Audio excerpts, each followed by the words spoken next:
Hello बच्चों, कैसे हैं आप सब? उम्मीद करते हैं बहुत ही बेहतरीन होंगे। तो आप लोग का जो 9th क्लास का झारखंड बोर्ड का एग्जाम जो है जल्द होने वाला है। आप लोग का शेड्यूल एग्जाम का आ गया है, डेट आ गया है। तो आप लोग जो है अपनी तैयारी को बहुत ही बेहतरीन तरीके से कीजिए और हमारे साथ जो है कुछ MCQs को सॉल्व कीजिए और अपने को कितनी तैयारी आपकी है उसको जांचिए। और आप जो है इस चैनल के माध्यम से अपनी तैयारी भी कर सकते हैं। कुछ MCQs आपके भी चलाए हैं हम हिंदी का चैप्टर से। तो नाना साहब की पुत्री देवी मैना को भस्म कर दिया गया, तो इनके राइटर हैं। तो इनको जो लिखा है वो है चपला देवी। ठीक है, तो चलिए शुरू करते हैं पहला MCQ से। इस जड़ पदार्थ मकान ने आपका क्या अपराध किया है? यह पंक्ति किस पाठ का है? तो हमारे पास एक जो है पंक्ति दिया गया है, इस जड़ पदार्थ मकान ने आपका क्या अपराध किया है। तो पूछा है कि यह पंक्ति किस पाठ का है। हमारे पास ऑप्शन है सांवले सपनों की याद, प्रेमचंद के फटे जूते, नाना साहब की पुत्री देवी मैना को भस्म कर दिया गया, मेरे बचपन के दिन। तो आपको बताना है दोस्तों इनमें से क्या हो जाएगा। तो 1 2 3 4 कौन सा ऑप्शन होगा? ऑप्शन नंबर 3 हो जाएगा। एक का हो गया 3 करेक्ट। आगे बढ़ते हैं। दूसरा हमारा ये है, तो दूसरा नंबर हमारा बोल रहा है, तो नाना साहब का कहाँ का राजमहल लूट लिया गया। तो नाना साहब का कहाँ का राजमहल लूट लिया गया? बिठूर का, कानपुर का, झांसी का, ग्वालियर का। तो आप लोग बताइए। आप लोग जो है जिस सवाल का आप लोग आंसर जानते होंगे उसको आप कमेंट करके हमको बता सकते हैं। तो कहाँ का राजमहल लूट लिया गया? तो बिठूर का। तो 2 का हो गया 1 नंबर, इसका हो गया करेक्ट। आगे बढ़ते हैं। तीसरा है, किस ईस्वी के विद्रोही नेता धुंधु पंत नाना साहब का वर्णन चपला देवी लिखित पाठ में हुआ है? तो वह कौन सी ईस्वी है? 1856 ईस्वी, 1857 ईस्वी, 1858 ईस्वी, 1859 ईस्वी। तो कौन सा हो जाएगा? 1857 ईस्वी। तो ऑप्शन नंबर 2 हो जाएगा 3 का करेक्ट आंसर। ठीक है, 3 का हो गया 2। तो 1857 ईस्वी के विद्रोही नेता धुंधुपंत नाना साहब का वर्णन जो है चपला देवी के लिखित पाठ में हुआ है। अगला है, नाना साहब की पुत्री का क्या नाम था? है देवी मैना, देवी उमा, देवी रमक, देवी इड़ा। क्या हो जाएगा? देवी मैना। तो 4 का हो गया ऑप्शन नंबर ए। 1 हो गया। ठीक है, आप जो है कमेंट करके हमको कुछ आंसर आप बता सकते हैं जिसके आप जानते होंगे। और दोस्तों चैनल को सब्सक्राइब कर लीजिएगा। इस चैनल पर जो है आप लोग का झारखंड बोर्ड, बिहार बोर्ड और NCERT की तैयारी कराई जाती है। ठीक है, तो अपने दोस्तों के साथ वीडियो को शेयर भी कर दीजिएगा ताकि वो सब भी जो पढ़े। अगला है, नाना साहब की पुत्री देवी मैना को क्या कर दिया गया? रश्म, भस्म, चश्म, मुक्त। तो जैसा कि चैप्टर में ही भस्म का उल्लेख है तो हो जाएगा भस्म। तो 5 का हो गया ऑप्शन नंबर 2 जो है करेक्ट। तो नाना साहब की पुत्री देवी मैना को भस्म कर दिया गया। अगला है, देवी मैना किसकी पुत्री थी? धुंधु पंत नाना साहब की, मोरपंत नाना साहब की, गोविंद पंत नाना साहब की, बल्लभ पंत नाना साहब की। क्या हो जाएगा? धुंधु पंत नाना साहब की। तो 6 का हो गया ऑप्शन नंबर 1 जो है करेक्ट हो गया। ठीक है, आगे बढ़ते हैं। अगला है, सर थॉमस है किसके महल को तोड़ना चाहते थे? ऑप्शन है नाना साहब के, मैना के, लॉर्ड कैनिंग के और तांतिया टोपे की। तो आपको बताना है कि इसमें से सही कौन सा है, कौन है। तो ऑप्शन नंबर 2, तो मैना की। तो ऑप्शन 2 हो जाएगा इसका करेक्ट। ठीक है, आगे बढ़ते। अगला है, किस ब्रिटिश ने देवी मैना पर दया भाव दिखाई? ऑप्शन है general Outram, Lord Canning, Lord Dalhousie, sir Thomas है। क्या हो जाएगा इसमें से? तो सर थॉमस है ऑप्शन नंबर 4 हो जाएगा इसका करेक्ट। 8 का हो गया 4। ठीक है, तो इस चैप्टर का जो है जितने MCQ जो है बन पाए थे वो आपको हम बता दिए हैं। इस तरह के जो है एग्जाम में प्रश्न आते हैं दोस्तों। तो अगला हमारा टॉपिक है मेरे बचपन के दिन। इनको जो लिखा है वो है महादेवी वर्मा। ठीक है, तो महादेवी वर्मा मेरे बचपन के दिन। इसके कुछ एमसीक्यू देखते हैं। पहला है, मेरे बचपन के दिन किस प्रकार का पाठ है? तो मेरे बचपन के जो दिन है वो किस प्रकार का पाठ है? कहानी है, निबंध है, यात्रा वृत्तांत है, या फिर संस्मरण है? तो क्या है ये आपको बताना है।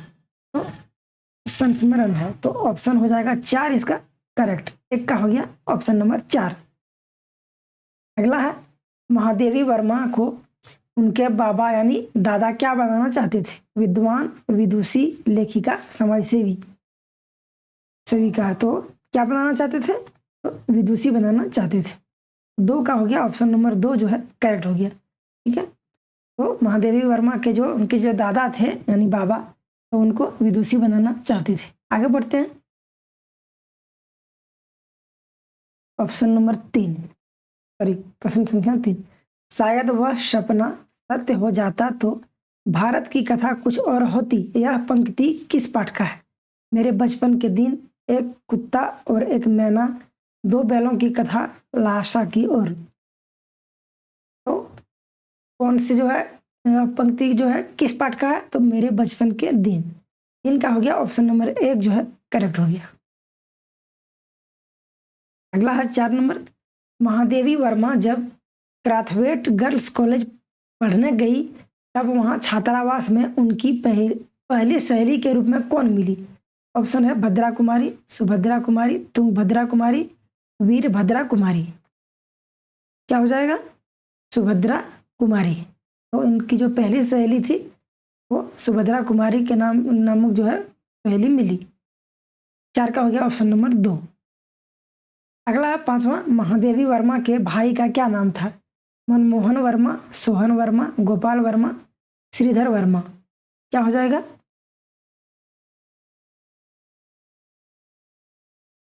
मनमोहन वर्मा। तो 5 का हो गया 1 नंबर। अब है दोस्तों, इसको जो है आप जिस भी क्वेश्चन का आंसर जानेंगे उसको आप कमेंट करके जरूर बताइएगा। अगला है, महादेवी वर्मा को कविता लिखने की प्रेरणा कहाँ से मिली? भाई से, पिता से, माँ से, बहन से। कहाँ से मिली प्रेरणा? माँ से। तो ऑप्शन 3 हो गया 6 का करेक्ट। आगे बढ़ते हैं। अगला है, महादेवी वर्मा को उनकी माता ने पहल कौन सा ग्रंथ पढ़ना सिखाया?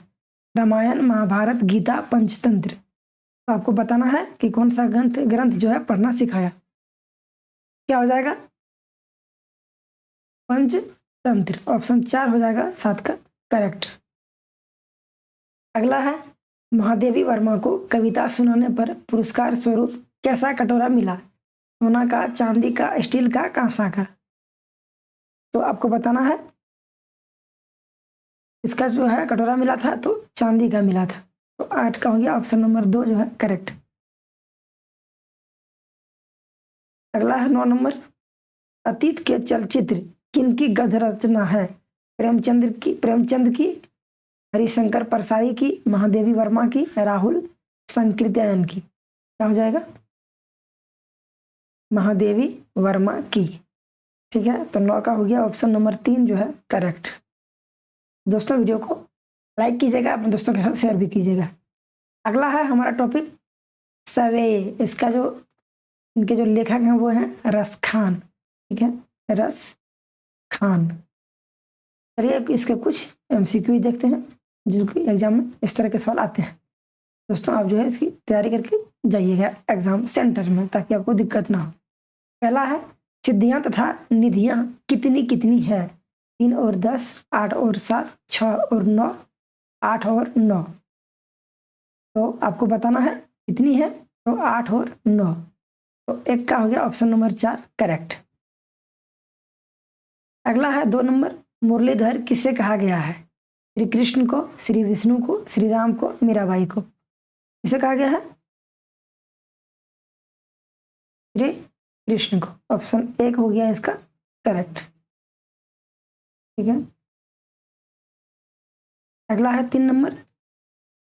कालिंदी कुल कदम्ब की डारण में कौन सा अलंकार है? अनुप्रास अलंकार, श्लेष, यमक और पुनरुक्ति। कौन सा अलंकार है आपको बताना है। तो इसमें जो है अनुप्रास अलंकार है। 3 का हो गया ऑप्शन नंबर 1 जो है सही हो गया। अगला है 4 नंबर, कवि रसखान किनकी भक्ति में लीन रहते थे? राम, कृष्ण, शिव, ब्रह्मा। तो आपको बताना है कि कवि रसखान जो है किनकी भक्ति में लीन रहते थे। ठीक है, तो बताइए, चलिए आप कमेंट कीजिएगा, हम आपको बताते चलते हैं। कृष्ण की, तो कृष्ण की भक्ति में लीन रहते थे, तो 4 का हो गया ऑप्शन नंबर 2। ठीक है, अगला है, पाठ्य पुस्तक में संकलित रसखान की कविता किस छंद में वर्णित है? दोहा, चौपाई, सोरठा, सवेया। तो किस छंद में वर्णित है? तो सवेया। तो 5 का हो गया ऑप्शन नंबर 4 सही। अगला है, गोपियां कृष्ण की मुरली से क्या करती है? ईर्ष्या, प्यार, बजाती, नफरत। क्या करती है? ईर्ष्या करती है। तो 6 का हो गया ऑप्शन नंबर 1। आगे बढ़ते हैं, 7 नंबर में है, रसखान की कविता किस भाषा में वर्णित है? ठीक है, रसखान की जो कविता है वह किस भाषा में वर्णित है? ऑप्शन है अवधी, भोजपुरी, मगही, ब्रज भाषा। क्या हो जाएगा? ब्रज भाषा। 7 का हो गया ऑप्शन नंबर 4। अगला है 8 नंबर, रसखान अगले जन्म में मनुष्य होने पर कहाँ जन्म लेने की इच्छा प्रकट करते थे? ब्रज क्षेत्र के गोकुल गांव में, ब्रज क्षेत्र के मथुरा गांव में, ब्रज क्षेत्र के गोवर्धन में, ब्रज क्षेत्र के बरसाना में। तो कहाँ जो है जन्म जो है लेने की इच्छा प्रकट करते थे? ब्रज क्षेत्र के गोकुल गांव में। ऑप्शन 1 हो गया इसका करेक्ट। ठीक है, ब्रज क्षेत्र के गोकुल गांव में। अगला है, रस खान का मूल नाम क्या था? इब्राहिम लोदी, सैयद खान, सैयद इब्राहिम, इनमें से कोई नहीं। क्या हो जाएगा?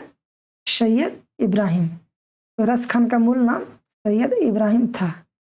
ऑप्शन नंबर 3 हो गया इसका करेक्ट आंसर।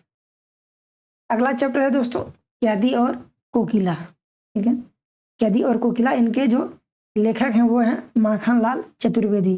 ठीक है, तो चलिए इस चैप्टर के कुछ एमसीक्यू ही देखते हैं जो कि आपको एग्जाम में पूछे जा सकते हैं। कैदी और कोकिला, माखन लाल चतुर्वेदी। शुरू करते हैं। पहला प्रश्न, कैदी और कोकिला कविता के कवि कौन है? सुमित्रानंद पंत, माखन लाल चतुर्वेदी, चंद्रकांत देवताले, महादेवी वर्मा। क्या हो जाएगा? माखन लाल चतुर्वेदी। आपको अभी तुरंत बताया दोस्तों, 1 का हो गया ऑप्शन नंबर 2 जो है करेक्ट, माखन लाल चतुर्वेदी। अगला है 2 नंबर, एक भारतीय आत्मा किस कवि को कहा गया है? सुमित्रानंद पंत को, माखन लाल चतुर्वेदी को, केदारनाथ अग्रवाल को, सर्वेश्वर दयाल सक्सेना को। इसे कहा गया है माखन लाल चतुर्वेदी को। 2 का हो गया ऑप्शन नंबर 2 करेक्ट। ठीक है, अगला है, मृदुल वैभव की रखवाली सी किसे कहा गया है? कौवा, कोयल, बाज, कबूतर। तो आपको बताना है किसे कहा गया है, तो कोयल को कहा गया है। इनका हो गया ऑप्शन नंबर 2 जो है इसका करेक्ट। अगला है 4 नंबर, कवि माखन लाल चतुर्वेदी जेल में कैसे हैं? प्रसन्न, खुश, उदास, हताश। कैसे हैं दोस्तों? उदास हैं। ऑप्शन 3 हो गया इसका करेक्ट, कवि माखन लाल चतुर्वेदी जेल में उदास हैं। अगला है 5 नंबर, किस शासन की तुलना तम के प्रभाव से की गई है? मुगल कालीन, अंग्रेजी, गुप्त कालीन, मौर्य कालीन। क्या हो जाएगा? अंग्रेजी। ऑप्शन नंबर 2 जो है इसका करेक्ट हो जाएगा, 5 का 2 नंबर। अगला है 6 नंबर, कैदी और कोकिला किस प्रकार की कविता है? सामाजिक, राजनीतिक, प्राकृतिक और देशभक्ति परक। तो क्या हो जाएगा? देशभक्ति परक। ऑप्शन नंबर 4 हो जाएगा इसका करेक्ट। अगला है, कवि कोकिल से कितने प्रश्न पूछते हैं? 3, 4, 6, अनेक। तो अनेक सवाल पूछते हैं, अनेक प्रश्न पूछते हैं। 7 का हो गया ऑप्शन नंबर 4। ठीक है, तो यहाँ तक हमारा हो गया कंप्लीट और हम आगे बढ़ते हैं। आपको वीडियो कैसी लग रही है आप हमें कमेंट करके बताइएगा और वीडियो को लाइक कीजिएगा, अपने दोस्तों के साथ शेयर कीजिएगा। तो अगला है हमारा चैप्टर मेघ आए। मेघ आए, इनके लेखक हैं सर्वेश्वर दयाल सक्सेना। ठीक है। मेघ आए के लेखक सर्वेश्वर दत्त सक्सेना। दोस्तों इस तरह के भी आ ही जाते हैं सवाल, तो याद रखिएगा। चलिए इसके एमसीक्यूज को देखते हैं और पहला एमसीक्यूज को शुरू करते हैं। पहला एमसीक्यूज है इसमें, पहला प्रश्न, मेघ आए कविता में किस ऋतु का वर्णन हुआ है? तो पावस ऋतु, गर्मी ऋतु, वसंत ऋतु, शरद ऋतु। क्या हो जाएगा? पावस ऋतु। ठीक है, ऑप्शन एक का हो गया ऑप्शन नंबर एक करेक्ट। अगला है, मेघ आए कविता में पाहुन किसे कहा गया है? पवन को, मेघ को, अतिथि को, वर्षा को। इसे कहा गया है मेघ को। दो का हो गया ऑप्शन नंबर दो। तो पाहुन को मेघ कहा गया है। ठीक है, मेघ को पाहुन।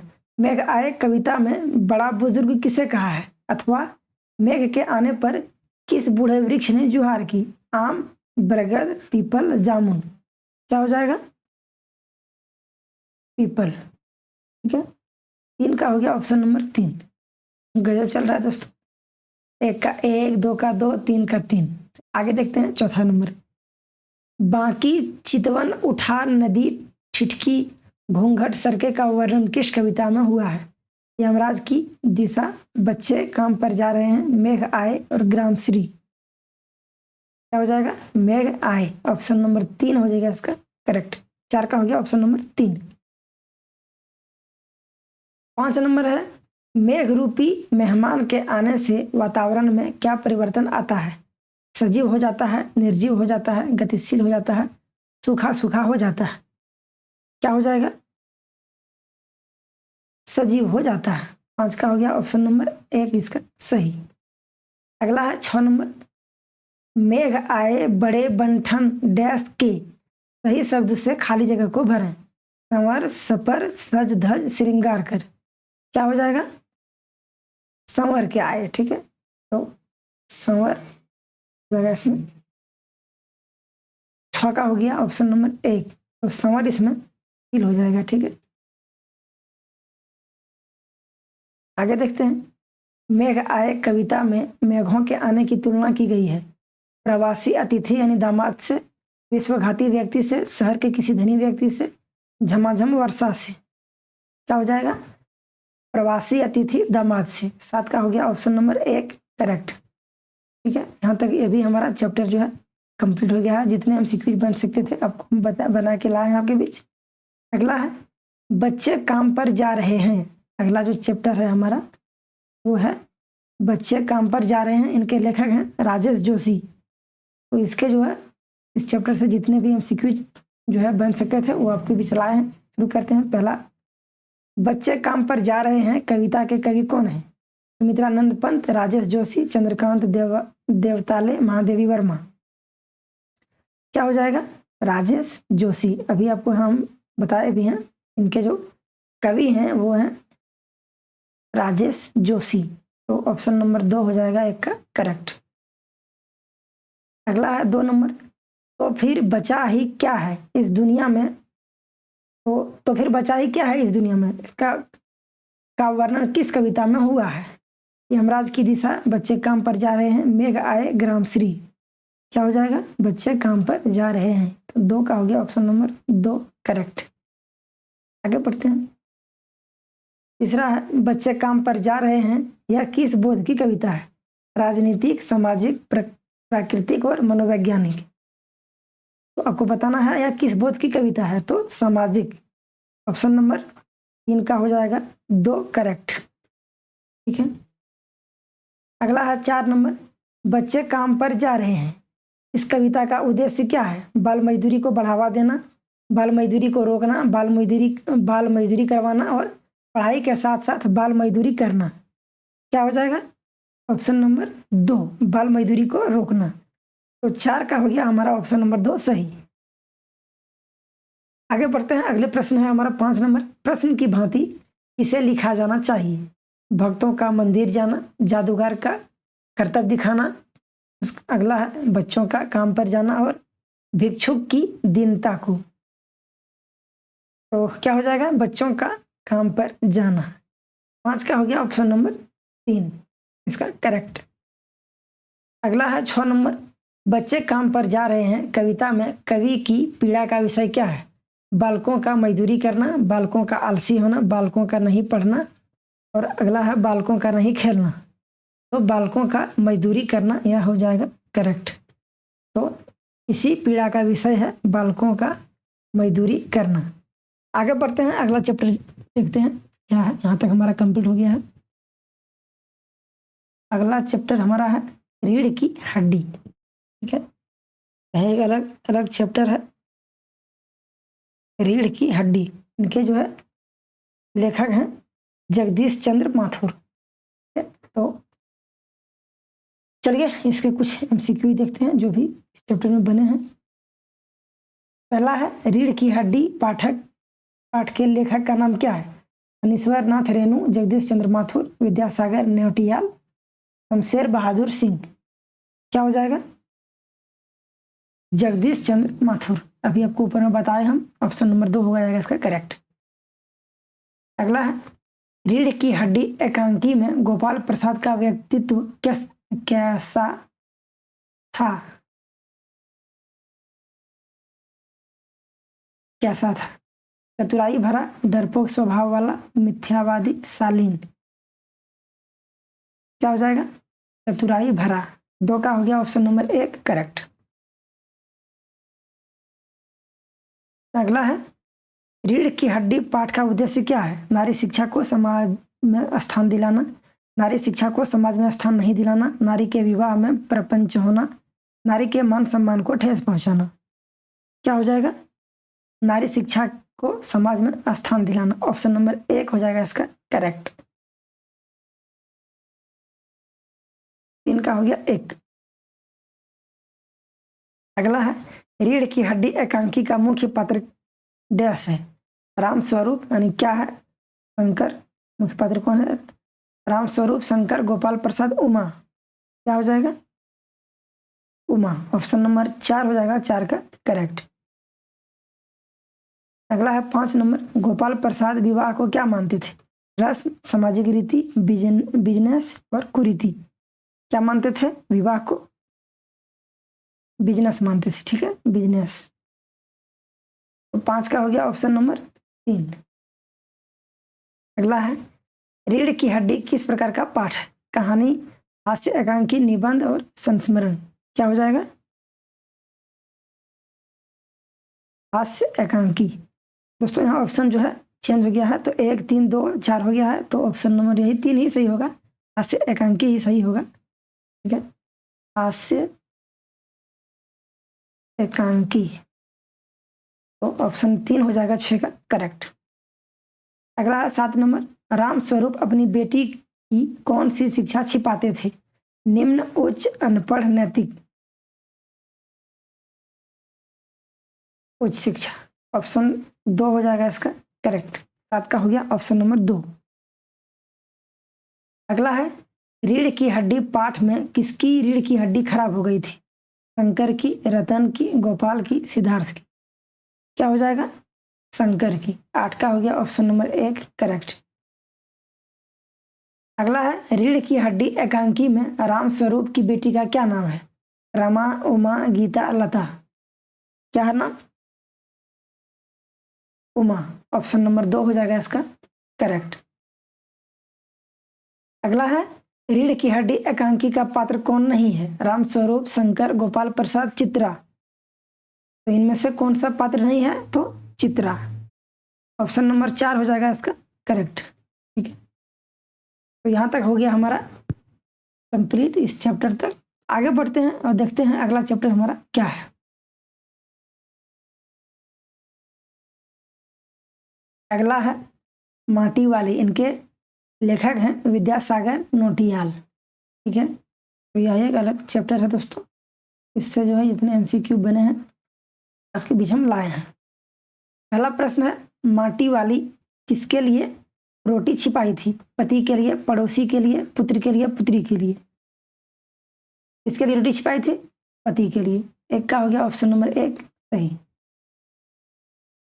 अगला है 2 नंबर, किसके पास अपने अच्छे या बुरे भाग्य के बारे में सोचने का वक्त नहीं था? माटी वाली के पास, नए किराएदार के पास, लेखक के पास, मालकिन के पास।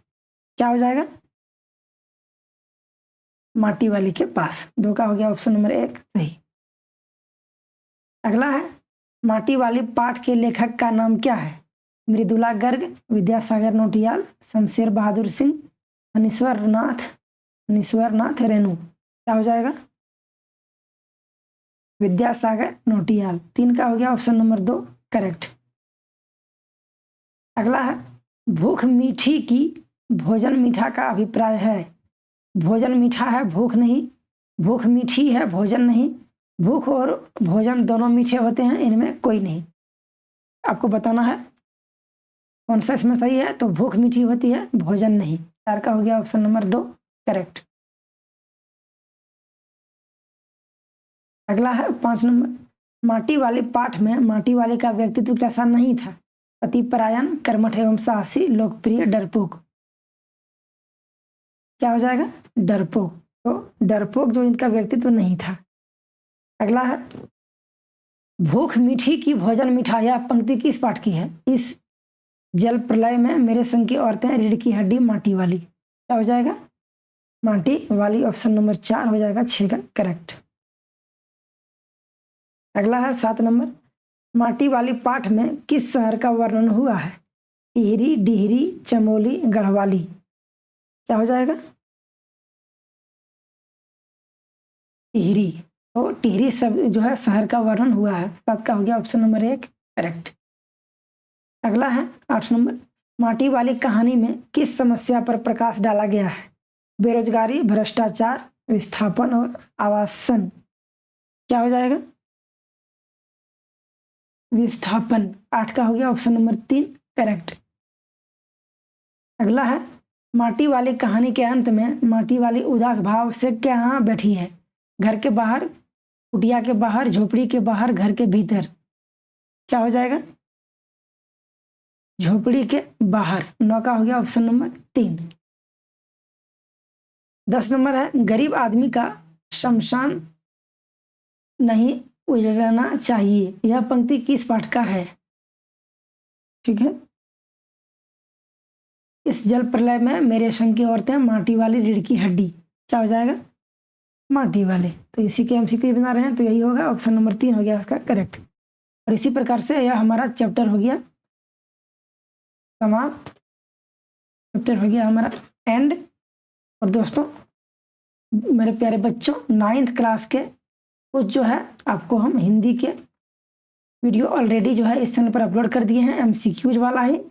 और जो भी बचे थे लगभग आपको हम हिंदी जो है एमसीक्यूज वाला कंप्लीट करा दिए हैं। तो चैनल को सब्सक्राइब करना नहीं भूलिएगा, अपने दोस्तों के साथ शेयर कीजिएगा वीडियो को, और कमेंट करके आप आंसर हमें कमेंट कीजिएगा। और वीडियो कैसी लगी आप हमें कमेंट करके ज़रूर बताइएगा। तो बच्चों जी आप लोग जो है तैयारी में आगे बढ़ते रहिए जो है फटाफट से। और आगे हम कोशिश करेंगे कि आपके लिए और जो है एमसीक्यूज वाला फिर बड़े जो है जो इस तरह के प्रश्न पूछे जाते हैं, इसका कुछ व्याकरण के भी प्रश्न आपके बीच हम ला रहे हैं। तो सब्सक्राइब करना नहीं भूलिएगा और बेल आइकन को प्रेस कर लीजिएगा। चलिए मिलते हैं अगले टॉपिक में अगले वीडियो के साथ। तब तक के लिए धन्यवाद। Thank you so much.